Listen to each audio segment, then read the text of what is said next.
Bismillahirrahmanirrahim. Assalamualaikum warahmatullahi wabarakatuh.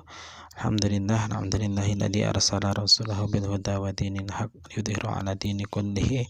Alhamdulillah, kita sudah masuki bagian terakhir dari kitab Tarbiyatur Ruhiyah karya Dr. Abdullah Nasih Ulwan,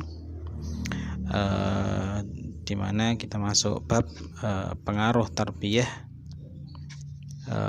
dalam tarbiyah perbaikan dan pembaruan umat.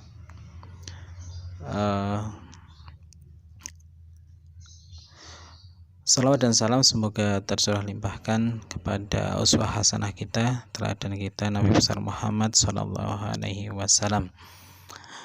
Ihwati fillah, saudaraku di jalan Allah, jika seorang telah bertakwa sebetulnya kepada Allah, merasakan muraqabah dan keagungannya dalam hati, beliau rutin membaca Al-Quran dengan tadabbur dan penuh kekhusyuan, berkhutbah kepada Nabi dalam setiap aktivitasnya, dan kemudian menyertai orang-orang yang soleh yang bermakrifat kepada Allah dengan menimba berbagai hikmah dan kebaikan dari mereka, berzikir kepada Allah secara kontinu untuk menambahkan keteguhan dan ketenangan, selalu melakukan ibadah sunnah untuk mendekatkan diri dan menambah kekhusyuan.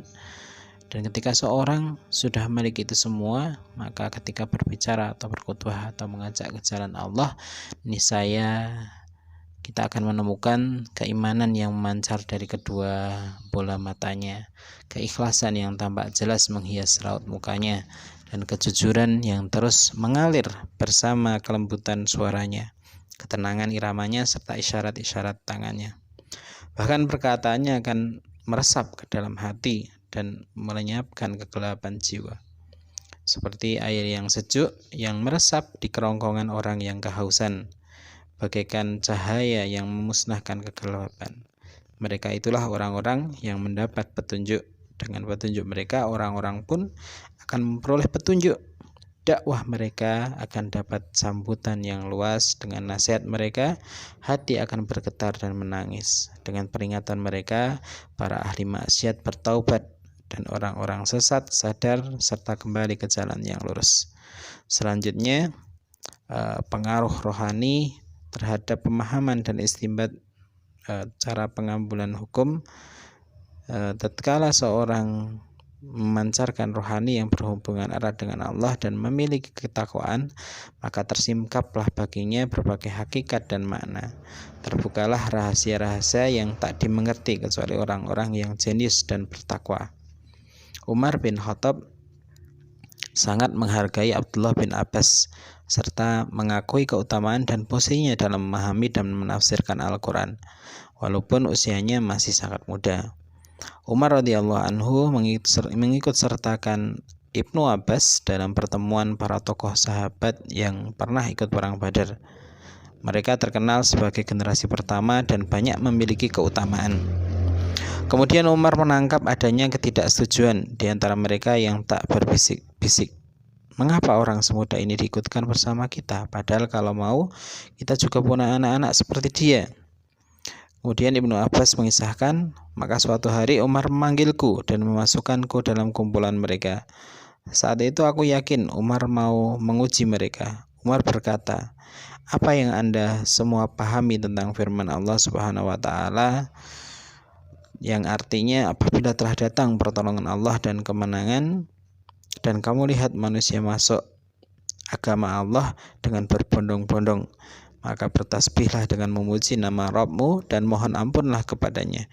Sungguh dia adalah penerima taubat.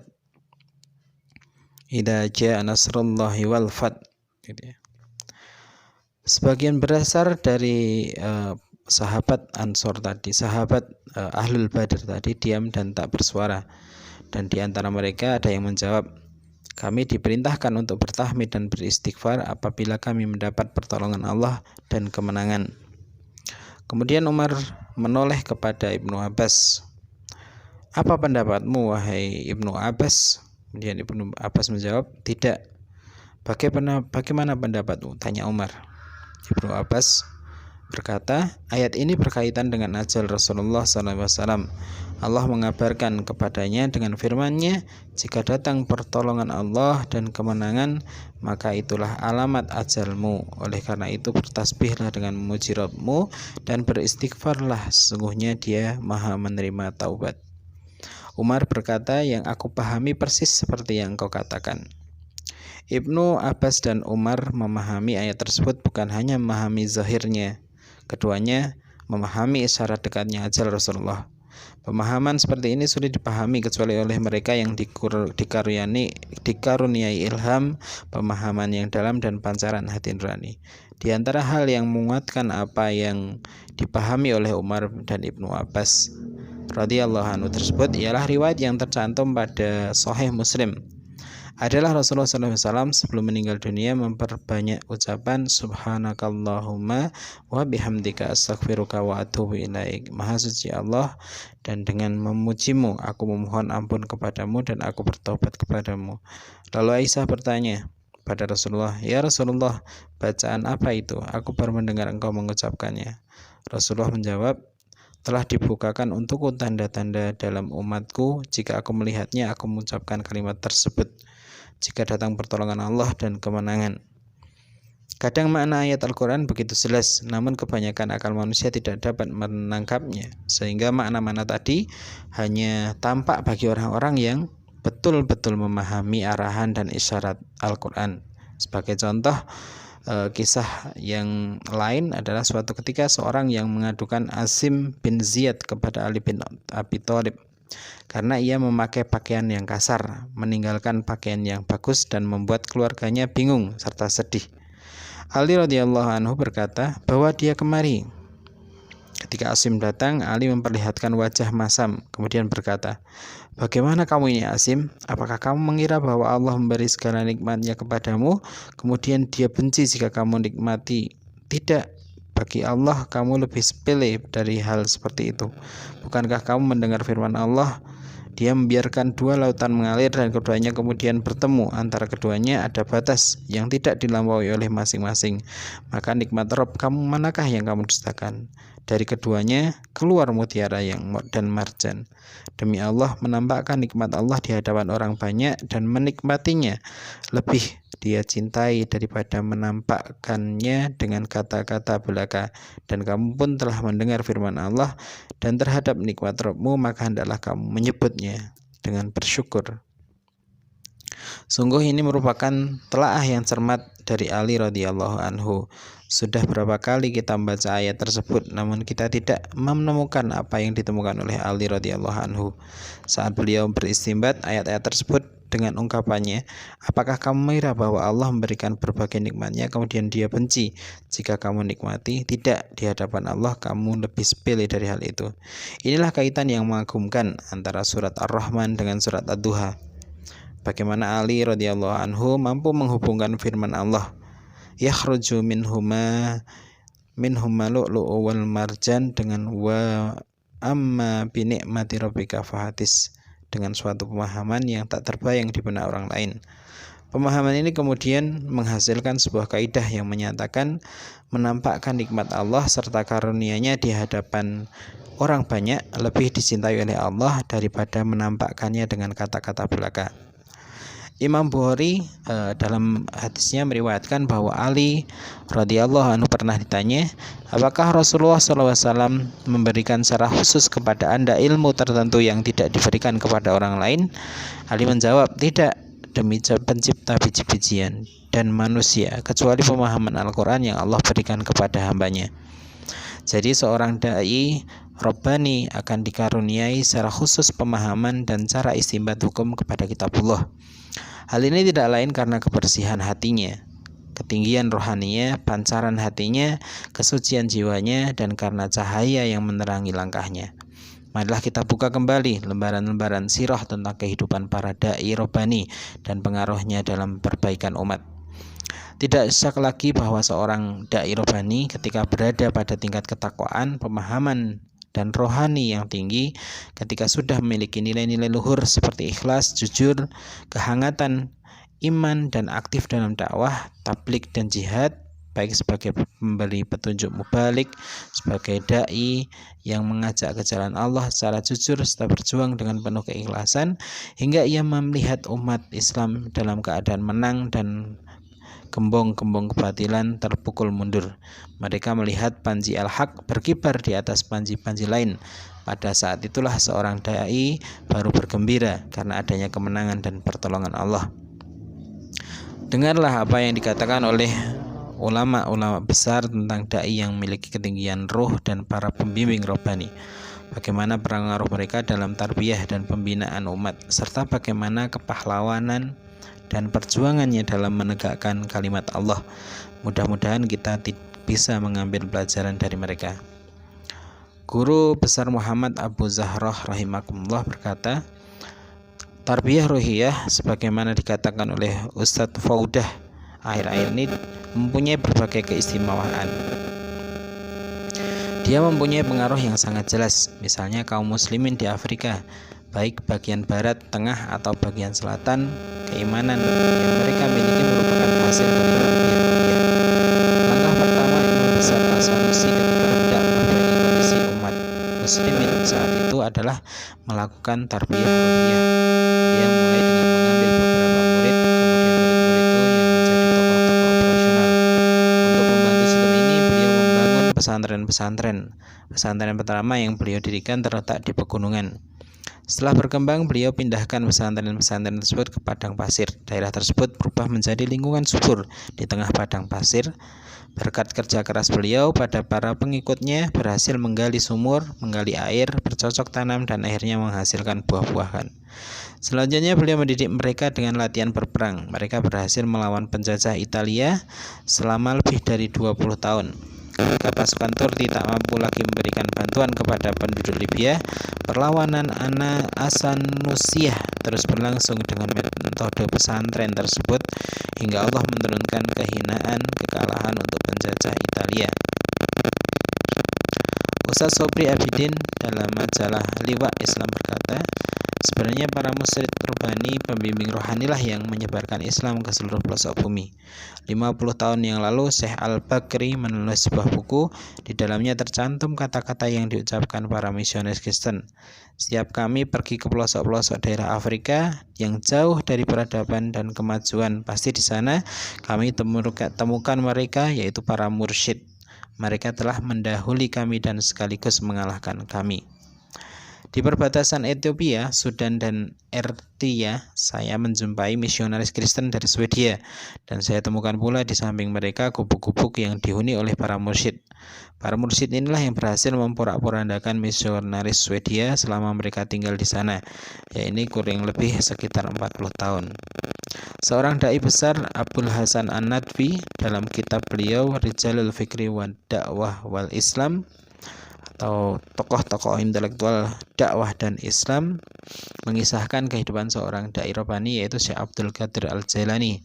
Beliau mengatakan, majelis Syekh Abdul Qadir dihadiri oleh 70.000 orang, di antaranya lebih dari 5.000 orang Yahudi dan Nasrani masuk Islam, dan lebih dari 100 orang yang sesat bertaubat. Beliau buka pintu baiat dan taubat di tahun ketiganya, maka masuklah orang-orang yang jumlahnya hanya diketahui oleh Allah, sehingga keadaan umat semakin membaik dan keislaman mereka pun semakin mendalam. Syekh Abdul Qadir terus-menerus mendidik, membimbing, dan mengontrol perkembangan masyarakat, sehingga mereka menyadari tanggung jawab yang mereka pikul. Setelah mereka berbaiat, bertaubat, dan memperbaharui keimanan. Kemudian Syekh Abdul Qadir memberikan ijazah kepada murid-muridnya yang cerdas, istiqomah, dan punya kemampuan untuk mentarbiyah. Murid-murid beliau kemudian menyebar ke seluruh pelosok bumi, mengajak umat manusia ke jalan Allah, mentarbiyah jiwa mereka, dan memberantas kesyirikan, bid'ah, nifak, dan berbagai bentuk kejahiliahan lainnya. Maka tersebarlah dakwah Islamiyah dan berdirilah markas-markas keimanan, madrasah kebaikan, barak-barak jihad, dan perkumpulan-perkumpulan ukhuwah Islamiyah di seluruh penjuru dunia Islam. Para pengikut Syekh Abdul Qadir Jailani, murid-muridnya, dan generasi berikut yang mengikuti langkahnya dalam dakwah dan perbaikan jiwa manusia mempunyai peran yang sangat besar dalam menjaga semangat Islam. pelita iman, dakwah dan jihad, serta kemampuan menolak syahwat dan cinta kekuasaan. Seandainya tak ada kehendak Allah, kemudian tentulah materialisme yang sedang berkembang di bawah bendera kemajuan dan kenegaraan akan melumatkan umat ini. Pelita kehidupan serta kasih sayang yang ada dalam dada pun akan mati. Mereka pun memiliki andil yang sangat besar dalam menyebarkan Islam ke negeri-negeri yang tak bisa dicapai oleh pasukan Islam atau tak bisa ditundukkan secara militer. Atas andil mereka, Islam menyebar ke Afrika Hitam, Indonesia, Kepulauan Lautan Hindia, Cina, India, dan negeri-negeri lain. Seorang ustadz besar, Syekh Muhammad Roqib At-Tobbah, dalam kitabnya Saqafah Islamiyah berkata, di antara keutamaan orang-orang yang memberi bimbingan dan tarbiyah serta pengaruhnya dan yang dominan dalam kehidupan umat Islam adalah ketika para raja dan pemimpin pemerintahan merencanakan jihad. Diminta atau tidak, mereka para mursyid mendorong para pengikutnya untuk ikut berserta. Berkat kepercayaan masyarakat dan ketaatannya kepada para mursyid, mereka bergegas mengikuti langkah-langkah mujahidin. Dan berkumpullah jumlah yang sangat besar dari pelosok-pelosok daerah. Kebanyakan mereka terjun langsung bersama tentara reguler, dan itulah salah satu penyebab kemenangan pemerintahan Islam. Penulis terkenal Syakib Arslan rahimahullah dalam bukunya Hadirul Alam Islami, Dunia Islam Masa Kini, dalam subjudulnya Nadlatul Islam fil Afrikiya wal Asbabuha, Kebangkitan Islam di Afrika dan sebab-sebabnya, menulis sebagai berikut. Pada abad ke-18 dan 19 Masehi terjadi kebangkitan baru di kalangan pengikut madrasah Qadiriyah dan Sadaliyah. Qadiriyah adalah para penyebar agama Islam yang sangat bersemangat di daerah Afrika Barat. Mereka menyebarkan Islam dengan cara berdagang dan taklim. Mereka mengajarkan Islam kepada anak-anak Afrika. Mereka pilih anak-anak yang cerdas, kemudian mengirimkannya ke sekolah Tripoli, Kirawan, Fas, dan Universitas Al-Azhar di Mesir dengan biaya dari markas dakwah mereka. Setelah menamatkan studinya serta menguasai ajaran-ajaran Islam, mereka kembali ke negerinya untuk menghadapi gerakan kristenisasi di sana. Berbicara tentang pemimpin Madrasah Qadiriyah, penulis berkata, Syekh Abdul Qadir Al-Jaini yang tinggal di daerah Jailani merupakan seorang mursyid agung yang tumbuh brilian. Beliau mempunyai pengikut yang tak terbilang jumlahnya. Thariqah bimbingannya sampai ke Asbania, Spanyol. Ketika pemerintah Arab Islam lenyap dari Spanyol, Madrasah Qadiriyah pindah ke Fas. Berkat cahaya yang terpancar dari madrasah ini, berbagai bentuk bid'ah yang ada pada orang-orang barbar berhasil dilenyapkan. Untuk selanjutnya mereka berpegang teguh pada ajaran Ahlus Sunnah wal Jamaah. Selanjutnya penulis berkisah tentang Madrasah Asadiliyah dan pemimpinnya. Asadiliyah disebutkan kepada Abul Hasan Asadili. Beliau berguru kepada Abu Salam bin Muyasyiyi, sedangkan Abdus Salam sendiri adalah murid Abu Adin. Asadiliyah adalah madrasah angkatan pertama yang memasukkan tarbiyah Rusiah ke Afrika. Markasnya bertempat di Maroki atau Maroko. Di antara tokohnya adalah Al-Arabi Al-Darqawi yang berhasil membangkitkan pengikutnya dengan semangat Islam yang kemudian merembet sampai ke Maghrib bagian tengah. Para pengikutnya punya andil sangat besar dalam perjuangan melawan penjajah Perancis. Walaupun manusia sering lupa, namun kita jangan lupakan pengaruh seorang alim Rabbani, Syekh Jalaluddin Ali, cucu Genghis Khan yang bernama Taghlaq Timur Khan, yang masuk Islam bersama semua orang yang ada di bawah kekuasaannya. Kisah tentang masuknya Taghlaq Timur Khan ditulis oleh Abul Hasan Al-Nadwi dalam buku Rijal al-Fikri wa Da'wah fil Islam. Sultan Kashgar yang asalnya bernama Taghlaq Timur Khan masuk Islam pada tahun 1347 sampai 136 Masehi di tangan Syekh Jamaluddin yang berasal dari Bukhara.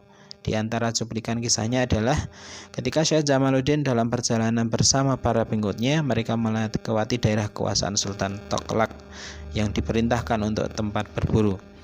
Atas perintah Sultan, mereka ditangkap dan dihadapkan pada Sultan. Kenapa kalian masuk ke daerah kekuasaanku tanpa izin? Bentak Sultan dengan geram. Kami orang asing, kami tak sengaja memasuki daerah terlarang, kata Syekh. Ketika sang Sultan mengetahui bahwa mereka adalah orang-orang Iran, dia berkata dengan nada mengejek, anjing saja lebih baik dari orang-orang Iran. Ya, jawab Syekh, Anda benar.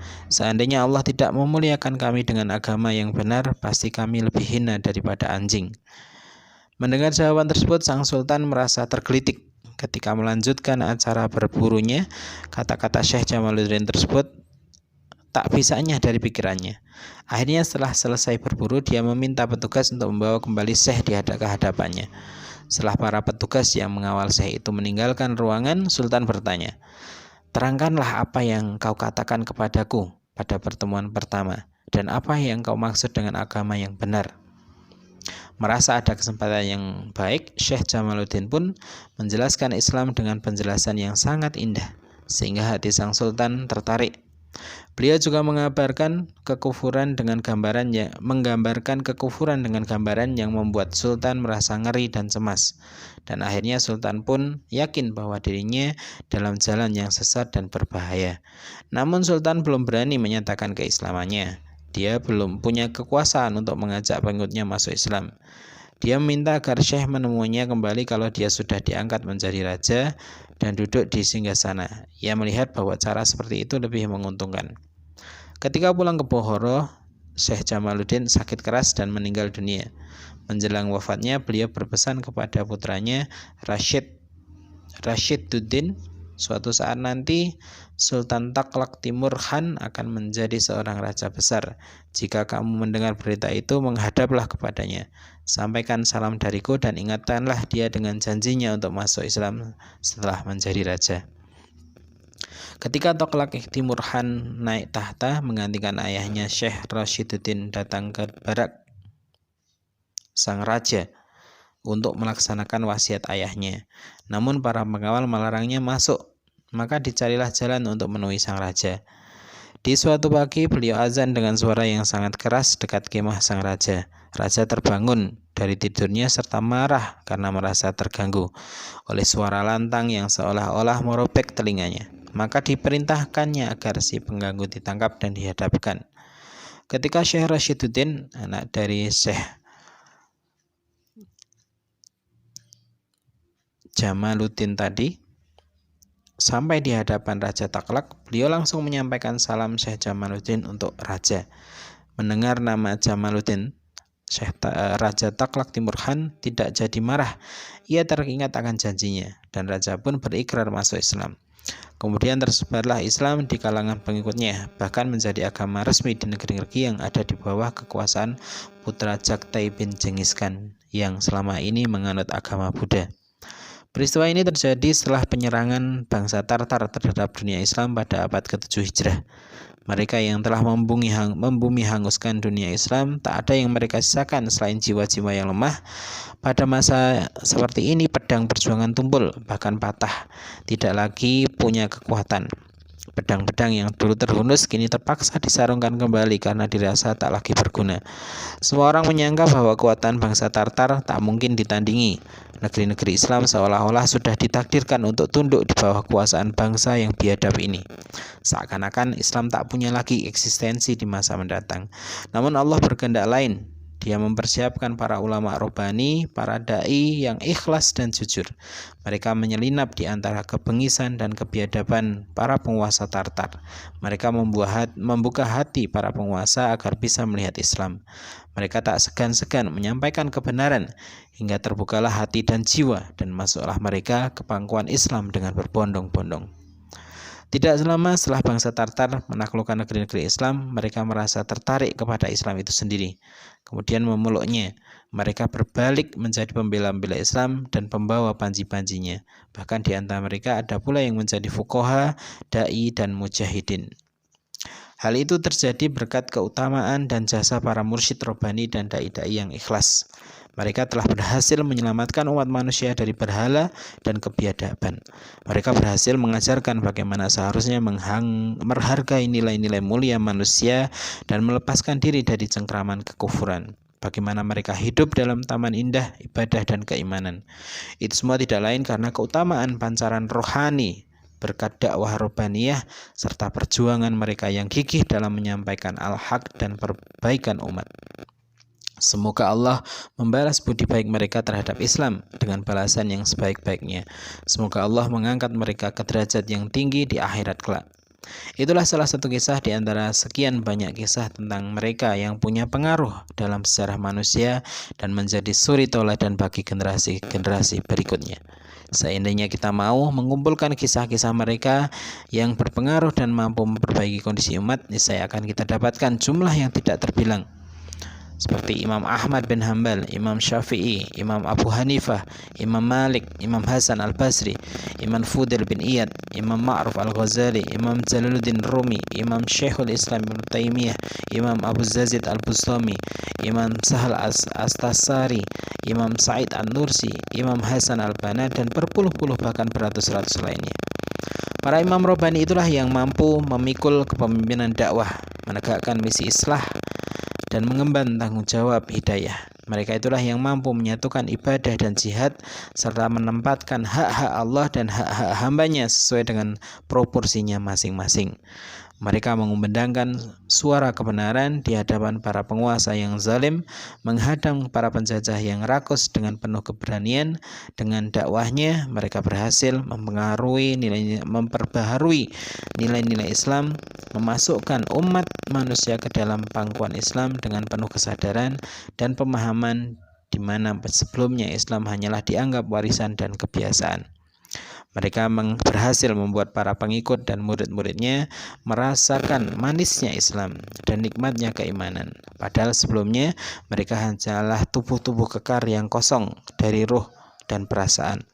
Merekalah yang telah membebaskan manusia dari syahwat dan kepungahan dunia menuju cahaya kebenaran, petunjuk Islam dan kenikmatan, taat serta munajat. Merekalah yang menisbatkan kebenaran kepada syariat dan bukan kepada seorang. Mereka siap menunggu perintah syara baik yang menguntungkan atau merugikan diri mereka. Mereka siap menerima nasihat dan kritikan jika menyimpang atas atau salah jalan, karena mereka sadar bahwa sebagai manusia mereka kadang salah.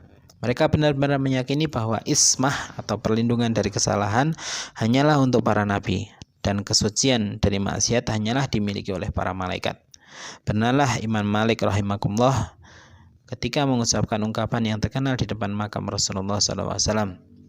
Semua kita pendapatnya bisa diterima atau ditolak kecuali penghuni kubur ini, serta ia menunjukkan kubur Nabi SAW.